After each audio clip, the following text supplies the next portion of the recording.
car and what happened. We've been incredibly busy, so we haven't done it. We've been live streaming, but we haven't had a chance to actually go live with everybody and have our show.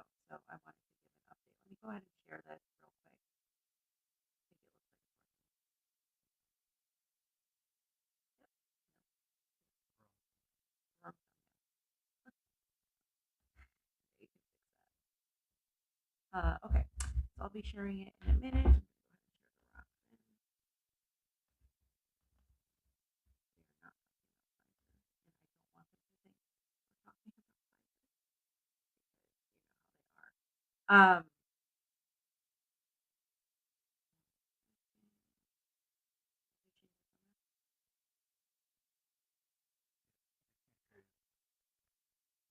know how they are. You guys can't hear me, or is it just low?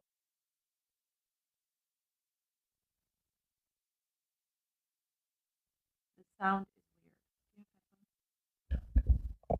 Oh, your headphones don't work. Does it sound better? Does it sound better? Can you guys hear me now?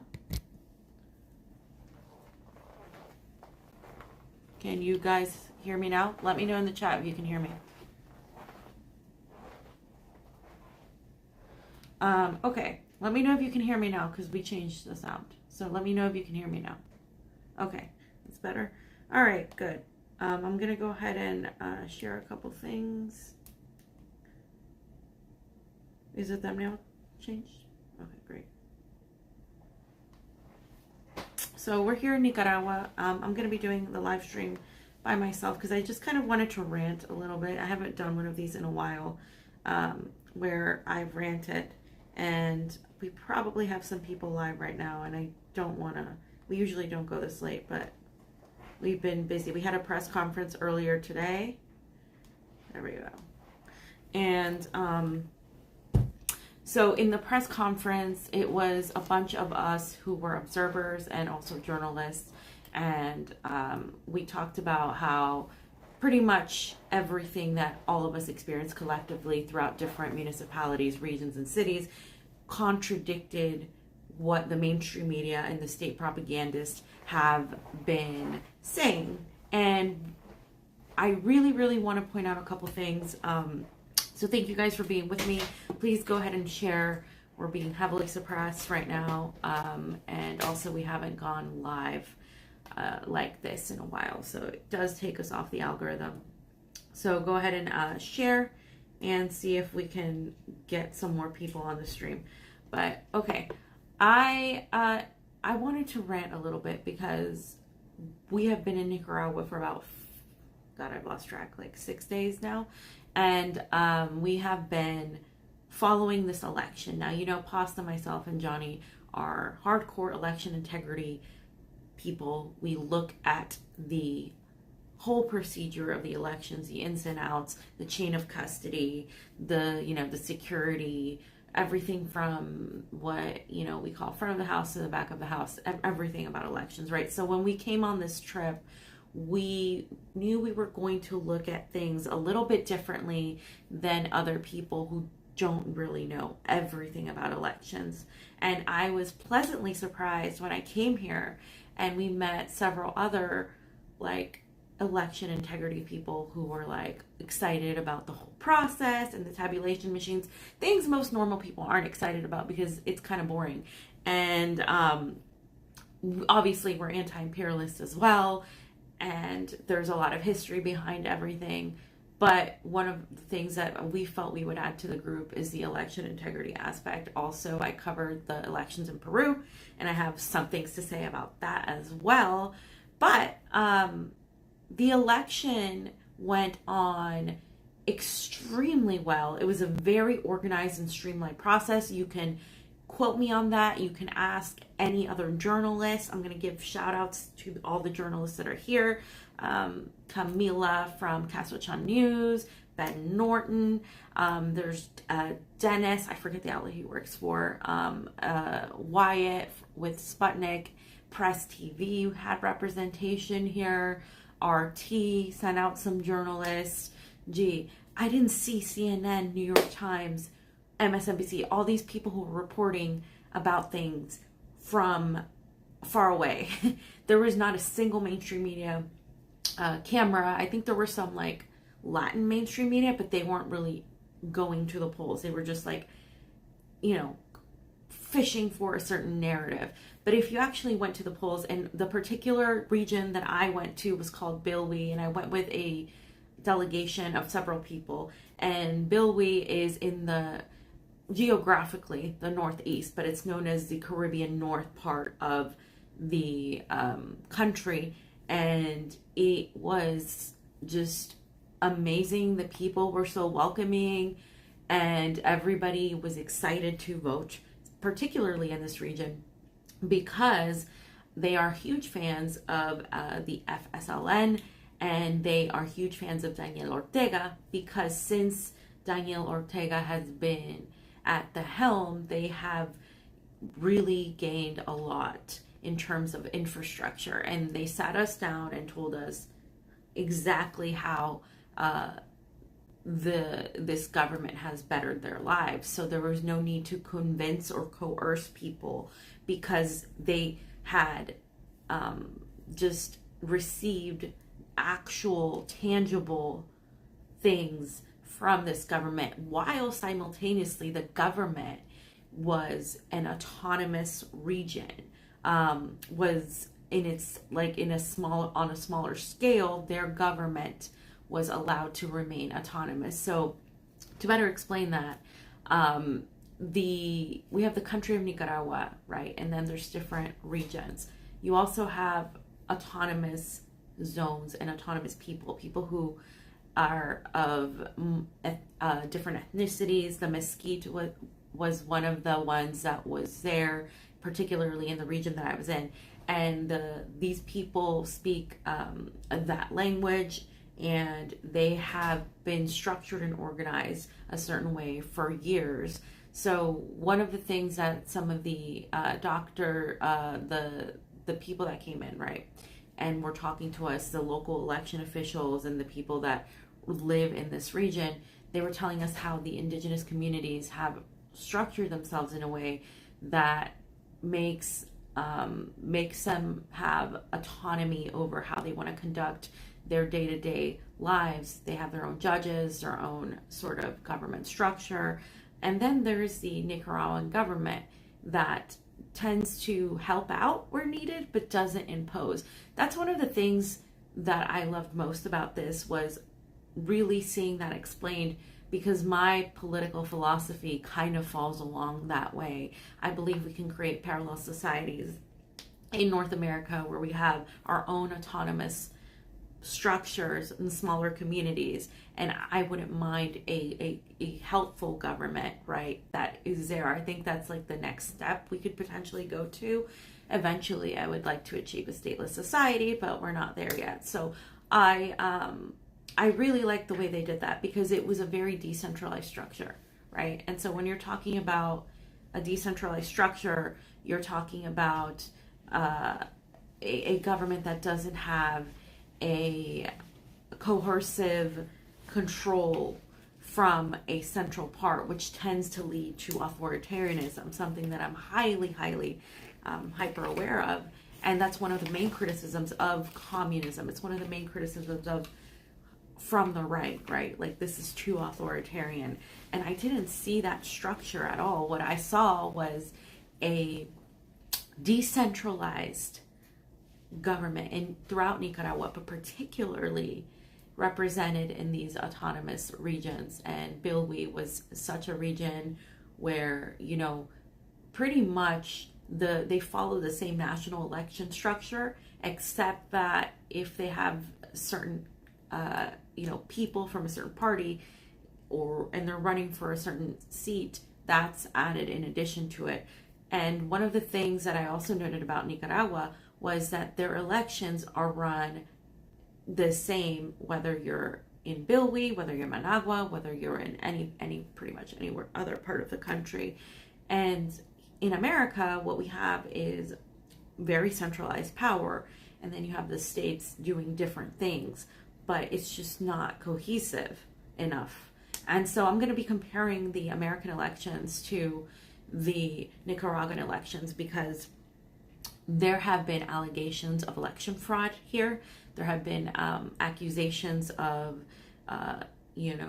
the government of Nicaragua being so anti-democratic because they're jailing the opposition, and I have a lot to say about that. So first and foremost, I'm going to talk about Joe Biden's statement. I have made several sound bites about this, but Joe Biden called this election in Nicaragua a pantomime election. And how dare Joe Biden have the audacity to call this election a pantomime election when the United States government can't even get their own elections straight? We have by far some of the worst elections, if not the worst elections in modern history, especially for the richest country in the world, for a superpower, for an empire that, loves to give itself accolades of being so technologically advanced and so far ahead of everybody else, where we can't even get our elections straight. First of all, this is going to blow some people's minds. It's going to make some people upset. They're going to not know what to do with this information. In Nicaragua, you need an ID to vote.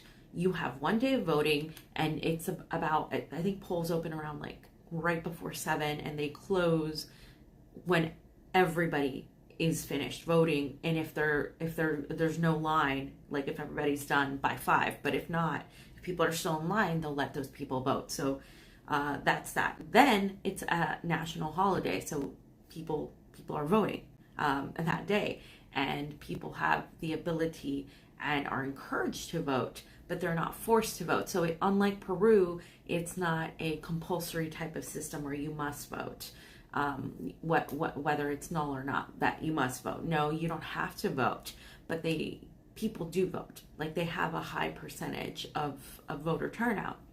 Now, another thing is that they use paper ballots only. There's no electronic voting machines anywhere whatsoever in any region. And those are the things that I really, really liked, because paper ballots are easy to keep track of.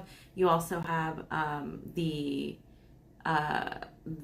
counting, which is the next thing I'm going to talk about. But before I get into the counting, I wanted to note the length of time, the process of how long it takes for the average person to vote.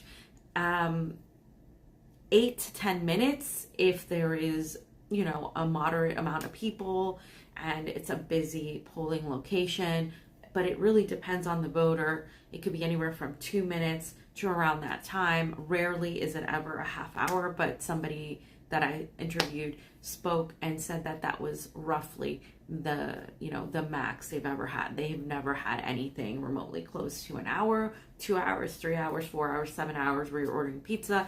None of that happened. And so we have that in the United States, right? We have people in this past primary in 2020 who were voting in college campuses, and they were waiting 6-7 hours to vote. Of course, most college kids were voting for progressive Bernie Sanders at that moment, right?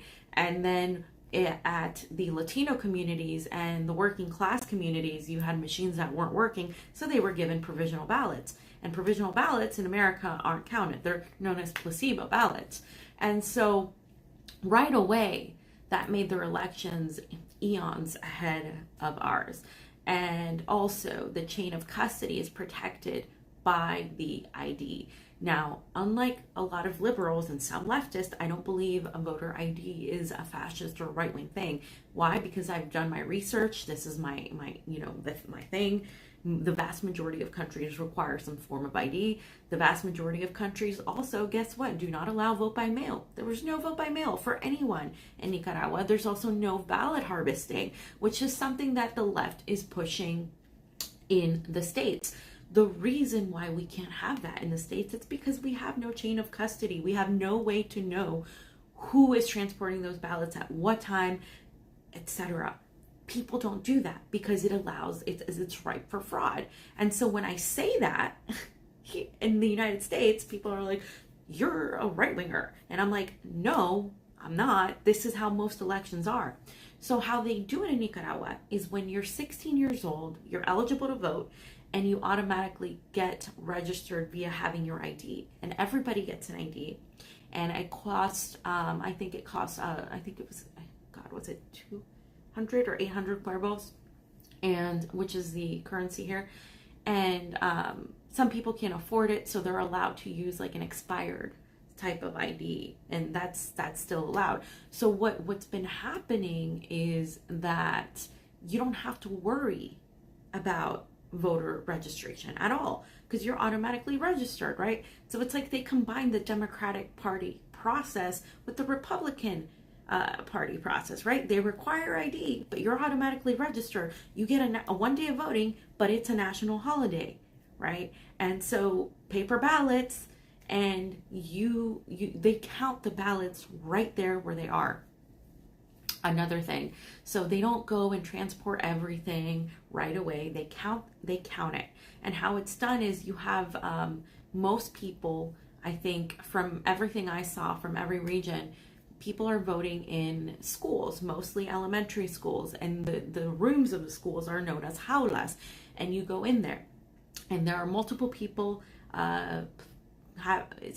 securing the room, right? There's like a person at the door that kind of shows, like, allows some people in, some people out. They're monitoring the situation. Outside of that, there are people guiding, like I would say, like the head poll worker, the equivalent to the United States. They're overseeing everything and guiding people. Then there's the person below them that's helping them out with anything else. When you walk into a polling location in Nicaragua, there are computers where you can look up your registration. So it's also digital. You can also look it up via your phone, or you can also go to the walls where they have paper voter rolls. So the voter rolls are there accessible in multiple ways for people to find them. People who have disabilities, and this is something that I saw lacking in Peru, people who have disabilities are pushed to the front of the line, they're attended to, they're aided, and they are, they're just like, not allowed to wait because they are disabled in some form or fashion, and especially the elderly as well. That's what we saw. And so you can easily find your the table where you're supposed to go. Prior to going to vote, you also have about 60 days where you can fix any sort of thing if you moved, if you to figure out where you're going, etc. So after that time passes, and if you moved and you're in a different city, you have to go to the old city that you moved. So they're pretty strict about that, and I asked why, and they told me that it's because they don't want people to vote twice or anything like that. So they're pretty secure about their elections. So again, once you start going into the room, the jaula, there is a supervisor. He's like the president. He or she is like the president, and then there are the fiscales, who are the members of each party. So let's say you have 5 parties, there's one member of each party overseeing to maintain the integrity of the election. There's also the 2 people below the president, and it's like the first superintendent and the second one of them looks up the person's information, once again verifying their ID. They have literal pictures of people's IDs. So it's like they take your ID picture and they match it with your face. So once again, you're going to that table and they're double checking that you are who you say you are. And then the other person gives you your ballot. And one of the things I wanted to note is that all the candidates that were in those ballots, and we took pictures, were candidates that were running. None of those candidates were in prison. And that's another lie that these CIA, Western NATO-backed entities are spewing, that the people, all of the opposition of Daniel Ortega was completely imprisoned. But they weren't real opposition. They were potential candidates. They were people who wanted to be, who said, oh, I want to be a candidate, but they never were actual candidates at all. So that's what the corporate media is using to go after Daniel Ortega and the FSLN. And so that's another thing that happens. Once you vote, right? They give you your ballot, you go, you fill it up, and then you put it in the ballot box. They mark you with a black sort of ink thing that stays on your finger for days, on your thumb. And that's how they know, once again, that you voted. So you can't vote twice. Again, another measure to ensure that people aren't voting twice. And they prepare to have all of the materials sent to various locations days prior. They send out people with materials in trucks, via ships, via boats, via air and military aircraft. They send all these people there because they know that it's going to take a while because they don't have all of the infrastructure. Though much improved, there's still a lot of work to be done. And so that's kind of how the process works in terms of the structure of the election. And once that process is done, right, and each room, each jaula gets 400 votes, what they do is each jaula tallies up each vote and puts it in an acta, kind of like the elections in Peru, where the actas are a full tally of the particular mesa, the particular jaula in the particular municipality, in the particular region. So then it goes to el centro de computación in the municipality, then it goes into the region, and then it goes to the national level in Managua. And they do count the ballots by hand, and there's also a tabulation machine that is used in Managua as well. So they pretty much do it all.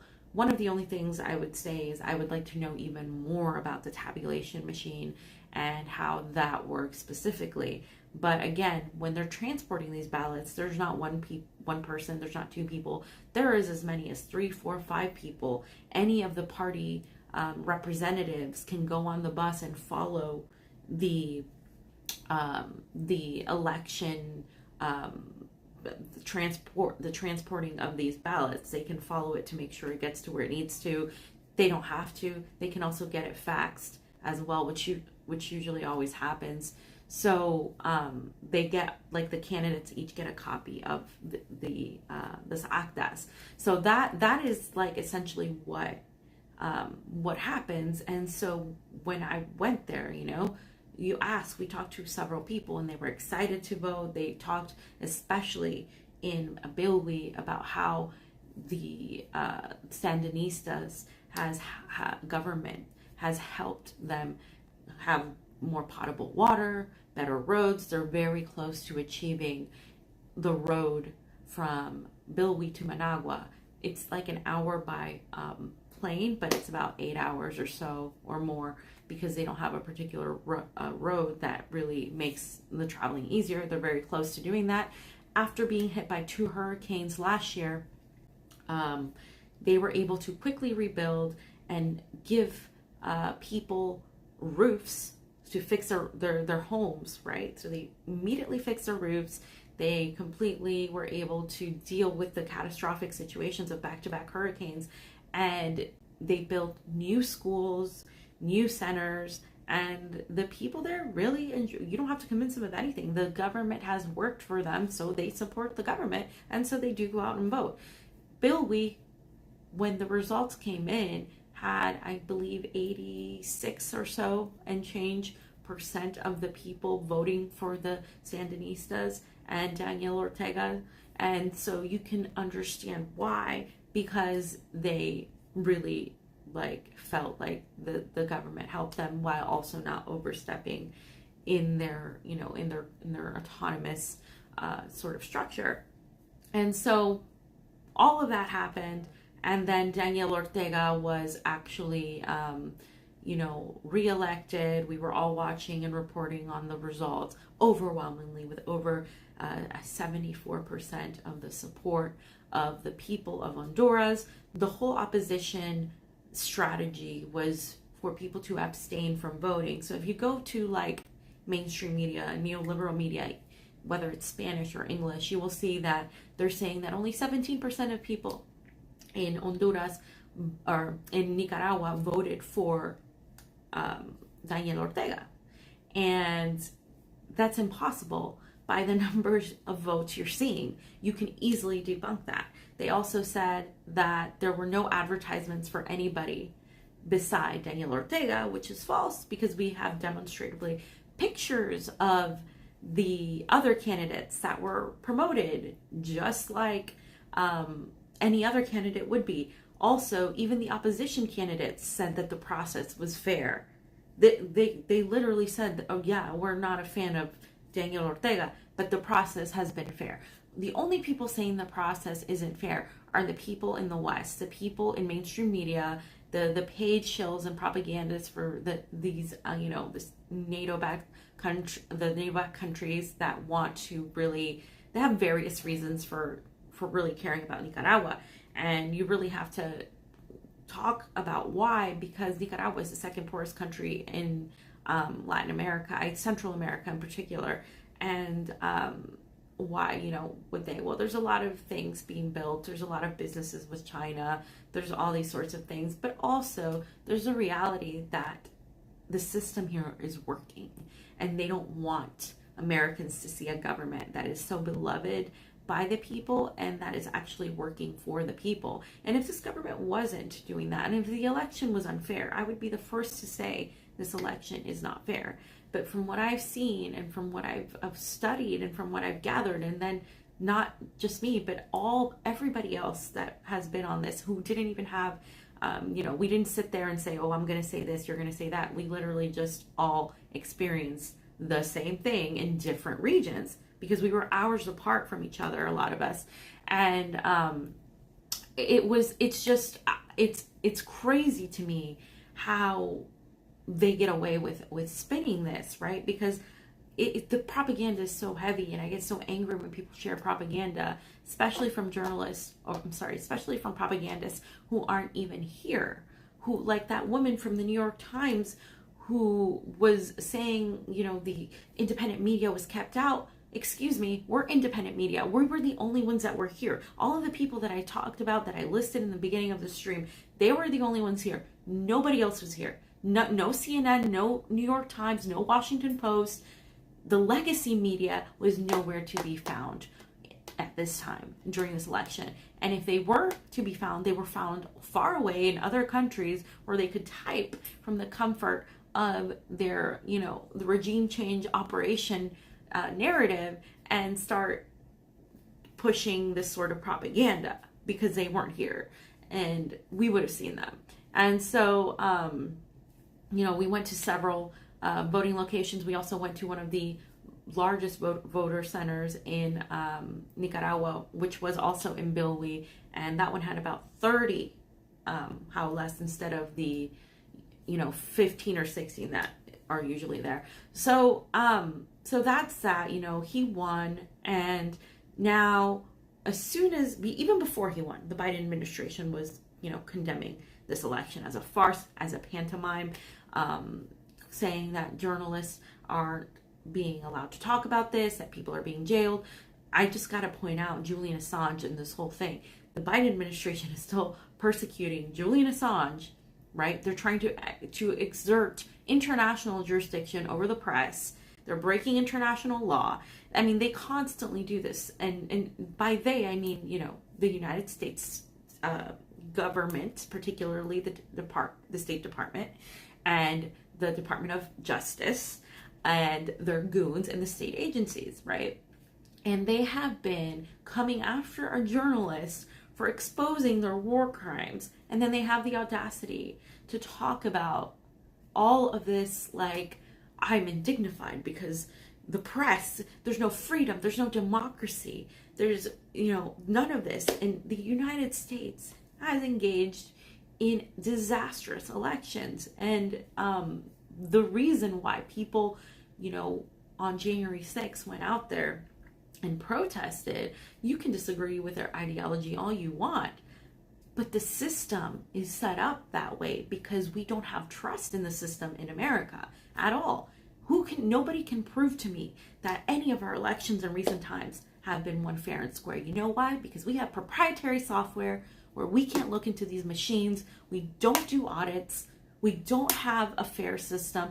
candidates like Kamala Harris, who didn't win a single delegate, become your vice president, Joe Biden, that was about to drop out because he was doing so terrible, becomes your president, and people who were the most popular ones step back and allow themselves to be rigged by a system they know, and the Democratic Party says that they can go in a back room and select who the hell they want. So don't tell me that this system, that you can tell me for sure who won the presidential election, that you can tell me for sure that we have a fair system. We haven't had fair elections in decades, and both Republicans and Democrats are guilty. Republicans do it via the dismissing of people of color, via the changing of the districts, via all that bullshit, sure. But Democrats do it to progressives and do it to the more leftist candidates that go out there, which is why you don't have representation in Congress. And so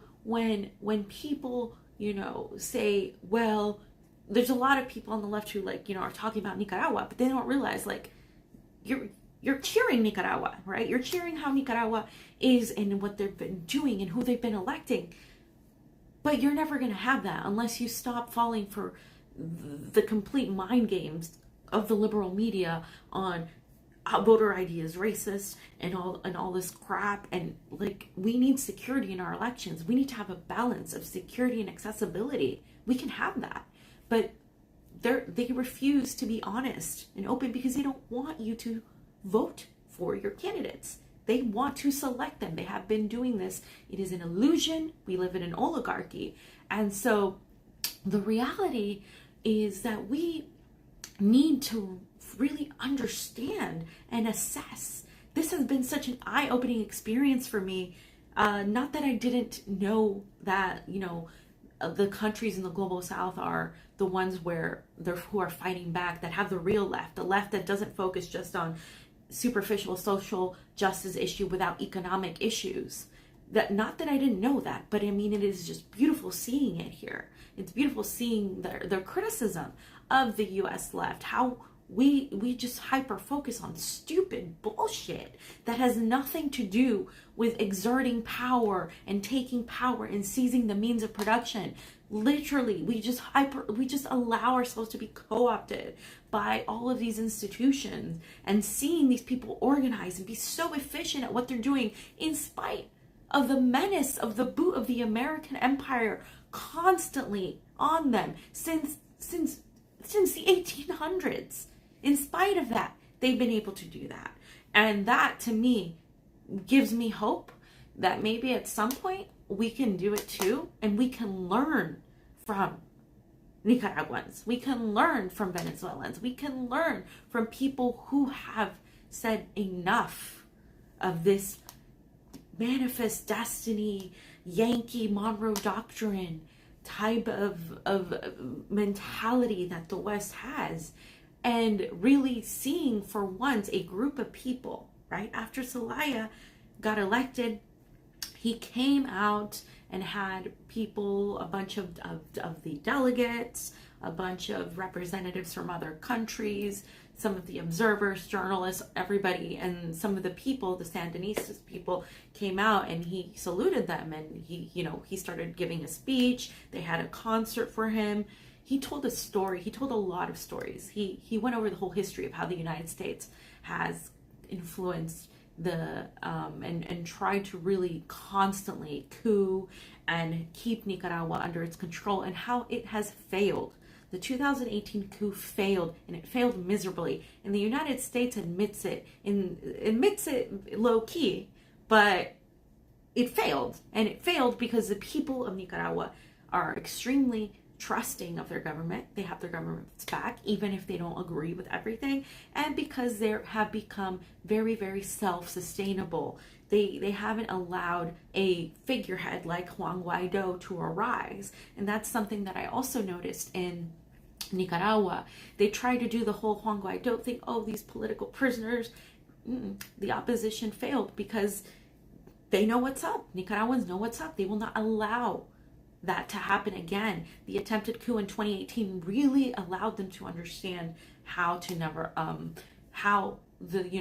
this could happen, and really they've stopped They've done everything they can to make sure it doesn't happen again. And so for me, seeing that is just so refreshing, and seeing people love their government. You know, I spent all my time being a watchdog of this empire, right? Talking about the things they do wrong, talking about how they need to stop doing oppressing people, and how we need to rise up, and how we need to organize, and all of this.